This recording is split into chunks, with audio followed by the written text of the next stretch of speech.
Friends, ఇప్పుడే అందిన వార్త. తెలుగు టాప్ విలన్కి విషాదం, తీవ్ర గుండెపోటుతో పరిస్థితి విషమం. ఈ విషయాలన్నీ తెలుసుకునే ముందు వీడియోని పూర్తిగా చూడండి, అప్పుడే మీకు పూర్తిగా అర్థమవుతుంది.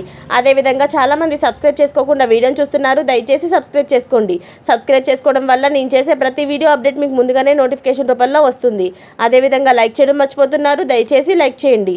లైక్ చేయడం వల్ల ఇటువంటి ఇంపార్టెంట్ ఇన్ఫర్మేషన్ చాలామందికి రీచ్ చేసిన వాళ్ళు అవుతాం. ఇక లేట్ చేయకుండా వీడియోలోకి వెళ్ళిపోదాం. టాలీవుడ్ ఇండస్ట్రీలో తనకంటూ ఓ గుర్తింపు తెచ్చుకున్నాడు సాయిజీ షిండే. ఎన్నో చిత్రాల్లో విలన్ పాత్రలు, సహాయక నటుడుగా కనిపించి మెప్పించాడు. చాలా కాలంగా తెలుగుకు దూరంగా ఉంటున్న సాయిజీ షిండే నిన్న అనారోగ్య సమస్యతో ఆసుపత్రిలోకి చేరినట్లు తెలుస్తుంది. గురువారం ఛాతీలో నొప్పి రావడంతో వెంటనే ఆయన్ను ఆసుపత్రిలో చేర్పించారు కుటుంబ సభ్యులు. కొన్ని పరీక్షలు చేసిన వైద్యులు ఆయన గుండెలో మెయిన్ బ్లాక్స్ ఉన్నట్లు గుర్తించారు. వెంటనే యాంజియోప్లాస్టీ చేసినట్లు తెలుస్తుంది. ప్రస్తుతం సాయిజీ షిండే ఆరోగ్య పరిస్థితి నిలకడగా ఉన్నట్లు వైద్యులు తెలిపారు. త్వరలోనే ఆయన్ని డిశ్చార్జ్ చేస్తారని కూడా అన్నారు.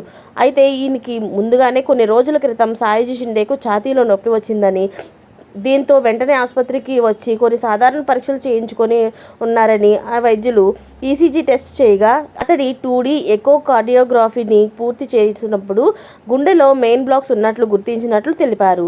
ఆ తర్వాత నిన్న మరోసారి ఛాతీలో నొప్పి రావడంతో వెంటనే అతనికి యాంజియోప్లాస్టీ చేశామని, ప్రస్తుతం అతడి పరిస్థితి బాగానే ఉందని, మరో 2 రోజుల్లో డిశ్చార్జ్ చేస్తామని వైద్యులు తెలిపారు. ఈ విషయం తెలుసుకున్న అభిమానులు సాయిజీ షిండే త్వరగా కోలుకోవాలంటూ ప్రార్థనలు చేస్తున్నారు. ఇలాంటి లేటెస్ట్ అప్డేట్స్ అన్నీ మీరు ముందుగానే పొందాలి అనుకుంటే ఛానల్ని సబ్స్క్రైబ్ చేసుకోండి. అలాగే పక్కనే ఉన్న గంట సింబల్ని క్లిక్ చేయడం మర్చిపోకండి. Thanks for watching friends.